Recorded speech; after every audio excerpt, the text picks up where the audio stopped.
லௌதேத்தூர் இயேசுஸ் கிறிஸ்துஸ். இயேசு கிறிஸ்துவுக்கு புகழ். தமிழ் கூறும் நல்லுலகில் வாழும் அனைத்து அன்புள்ளங்களுக்கும் வத்திக்கான் வானொலியின் வணக்கம். இறைவன் உங்கள் உள்ளத்தையும் இல்லத்தையும் தன் அன்பாலும் அருளாலும் அமைதியாலும் இன்றும் என்றும் நிரப்புவாராக.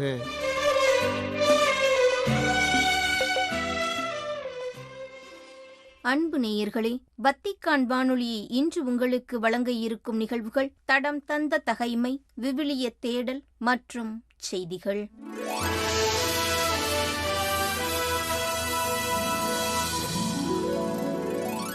தடம் தந்த தகைமை, தானியேலின் காட்சி, செம்மறியும் வெள்ளாடும்.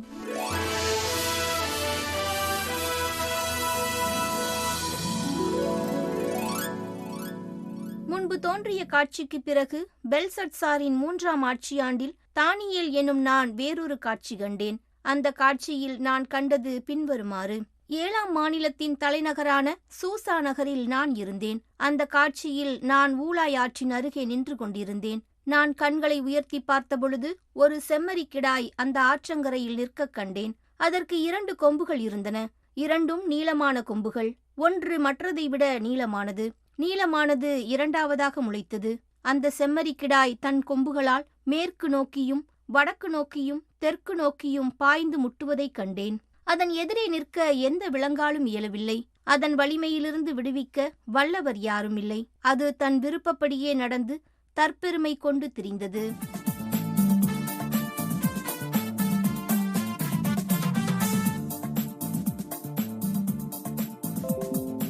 விவிலிய தேடல். திருப்பாடல் 33 பகுதி 5.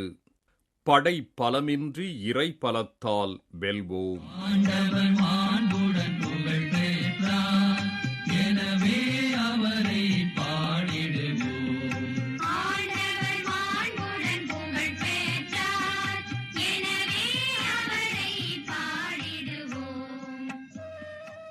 அன்பானவர்களே, கடந்த வாரம் நமது விவிலிய தேடலில் மக்களின் உரிமை சொத்தான கடவுள் என்ற தலைப்பில் திருப்பாடல் 33 12 முதல் 15 வரையுள்ள இறைவசனங்கள் குறித்து தியானித்தோம்.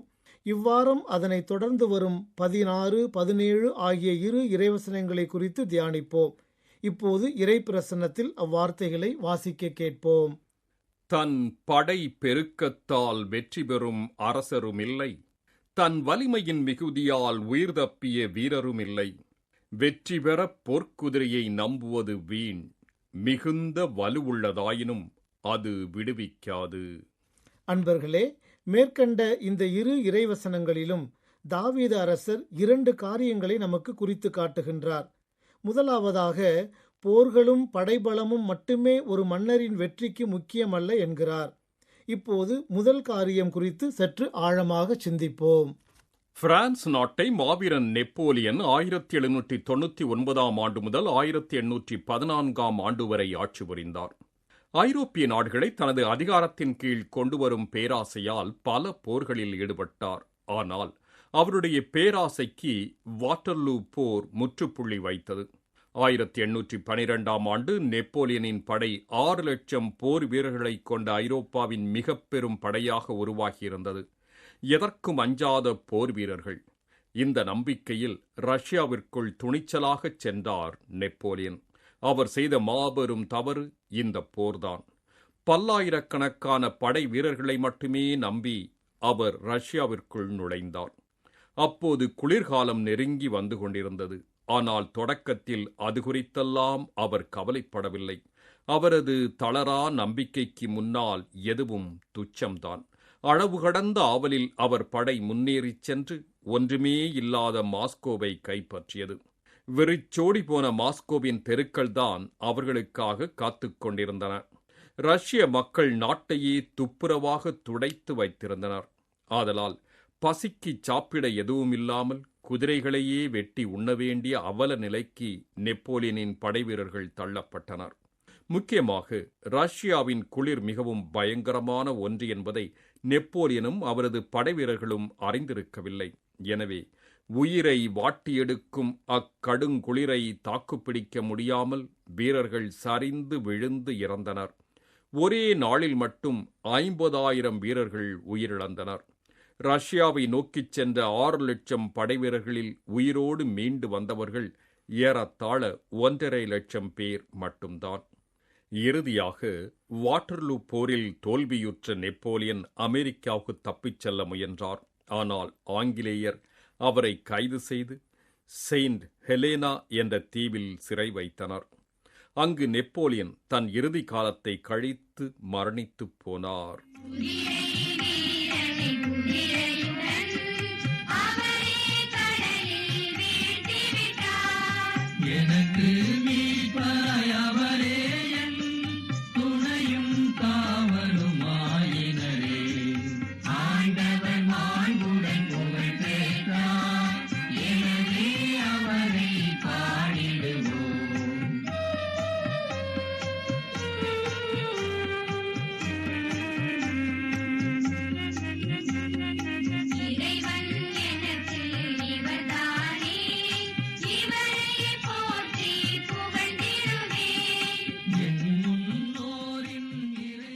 அன்பர்களே, தாவீது அரசர் இஸ்ரேல் மக்களின் முதல் அரசரான சவுலின் தோல்விக்கு காரணமானவற்றை தன் மனக்கண் முன் கொண்டு இந்த வரிகளை அவர் எழுதியிருக்க வேண்டுமென்றே நமக்கு எண்ண தோன்றுகிறது.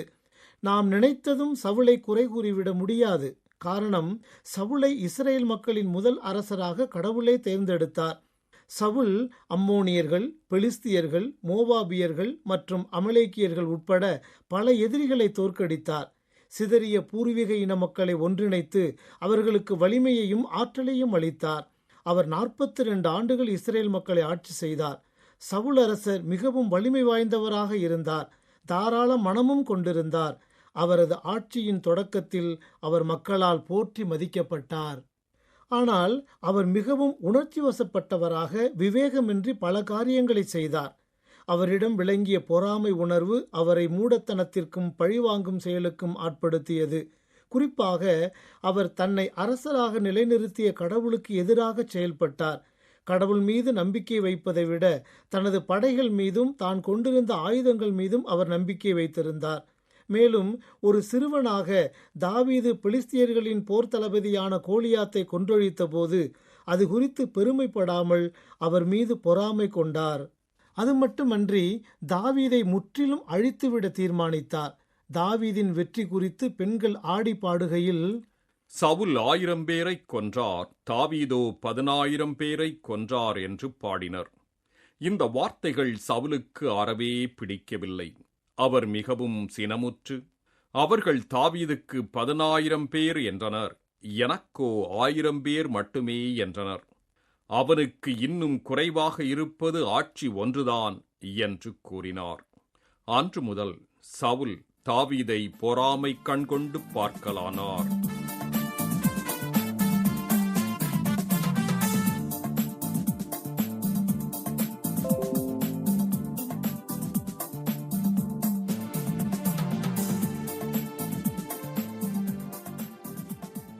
இரண்டாவதாக, வெற்றி பெற போர்க்குதிரையை நம்புவது வீண், மிகுந்த வலு உள்ளதாயினும் அது விடுவிக்காது என்கின்றார் தாவீது. பாரசீக மன்னர் அலெக்சாண்டரை இதற்கொரு எடுத்துக்காட்டாக கொள்ளலாம். யாராலும் அடக்க முடியாத அவரது குதிரையின் பெயர் பூசிபாலஸ். அதை தொட்டு பார்க்க தட்டிக் கொடுக்க வகையில்லாது குப்புற விழுந்த வீரர்களின் குலைநடுக்கத்தை கண்டு கொல்லன சிரித்தார் அலெக்சாண்டர். மனிதனால் அடக்கியாழ முடியாததொன்றில்லை. ஆனால் மண்டையில் கொஞ்சம் மூளை வேண்டும், மனதில் ஓர் திடம் வேண்டும், செயலில் நம்பிக்கை வேண்டும், எதிர்ப்புகளைக் கண்டு அஞ்சுவதொழிய வேண்டும் என்பவையே அலெக்சாண்டருடைய கொள்கைகள். மனிதன் நிழல் தெரிந்தவுடனே காற்று வேகத்தில் கிளம்பிவிடும் அந்த குதிரையை காலையில் கிழக்கு நோக்கி நிறுத்தினார் அலெக்சாண்டர்.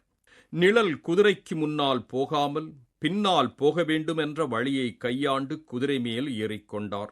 அவ்வளவுதான். ஒரே அடியில் கீழே விடும் பலவீனன் போல் வீழ்ந்துவிட்டது அக்குதிரை. அதன் முரட்டுத்தனம் ஒன்றும் அலெக்சாண்டரிடம் பலிக்கவில்லை.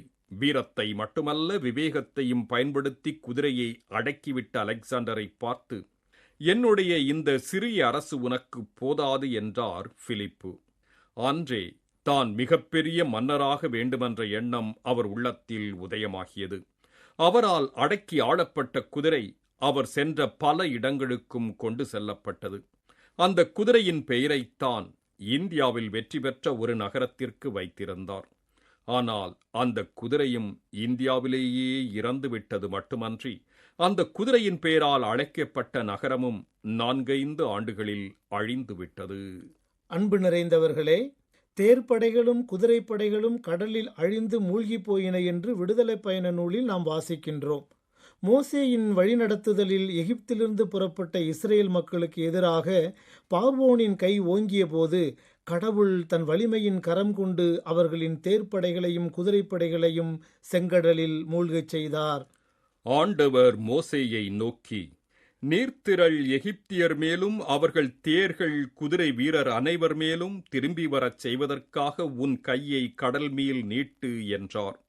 மோசே தம் கையை கடல் மேல் நீட்டவே காலையில் விடியும் நேரத்தில் கடல் தன் முன்னைய நிலைக்கு திரும்பி வந்தது.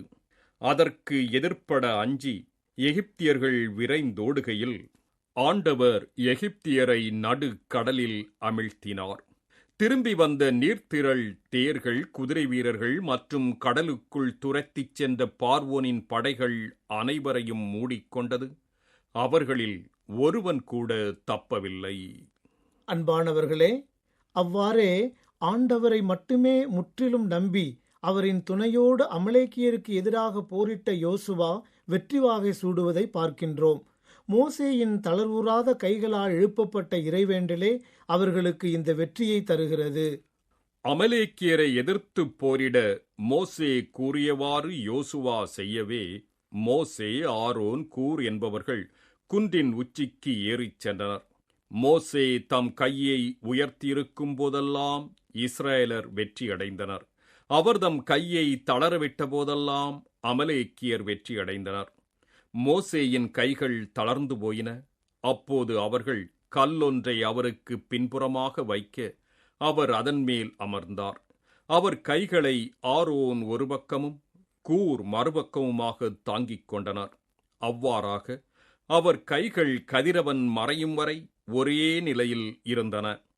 யோசுவா அமலேக்கையும் அவனுடைய மக்களையும் வாளுக்கிரையாக்கி முறியடித்தார்.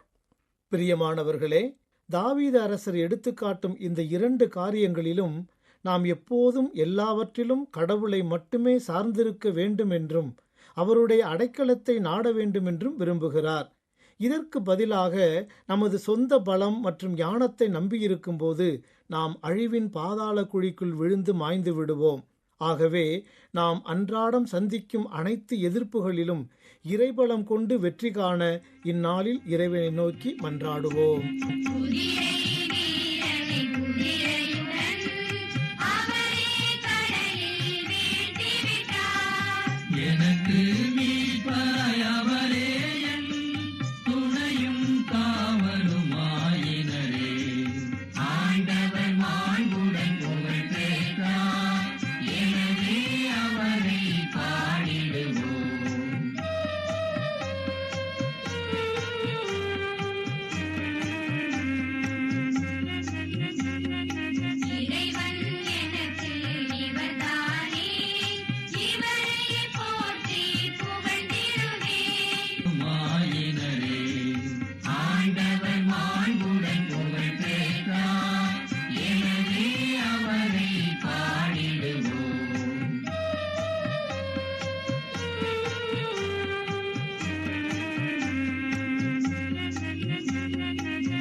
படை பலமின்றி இறைபலத்தால் வெல்வோம் என்ற தலைப்பில் இன்றைய விவிலிய தேடல் நிகழ்ச்சியை உங்களுக்கு வழங்கியது வத்திக்கான் வானொலி.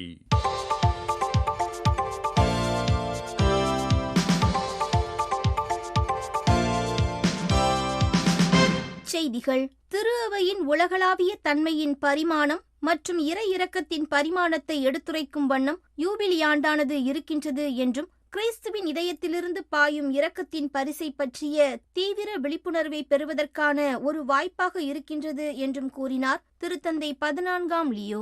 அக்டோபர் 20 திங்களன்று ரோமில் உள்ள திருப்பீட போர்த்துகீசிய கல்லூரி மாணவர்களை சந்தித்து உரையாடிய போது இவ்வாறு எடுத்துரைத்த திருத்தந்தை 14ஆம் லியோ அவர்கள், நற்செய்தி அறிவிப்பு சிறப்பாக வளர்க்கப்படுவதற்காக அருள் பணியாளர்களும் பொது நிலையினரும் ஒரே பாதையில் ஒன்றுபட்டு ஒரே இலக்கை நோக்கி பயணிக்க உறுதி பூண்டுள்ளது குறித்தும் பகிர்ந்து கொண்டார். மனித மேம்பாட்டிற்காகவும் கடவுளின் மகிமைக்காகவும் நாம் ஒருவருக்கொருவர் செவிசாய்த்து ஒவ்வொரு நம்பிக்கையாளர்களிடமும் தூய ஆவியார் தூண்டுவதை மதிக்கும் போது கிறிஸ்துவின் அரசை கட்டி எழுப்புவதில் ஒன்றாக செயல்பட்டு காலத்தின் அடையாளங்களை அதிக தெளிவுடனும் நம்பிக்கையுடனும் நாம் உணர்கிறோம் என்றும் கூறினார் திருத்தந்தை.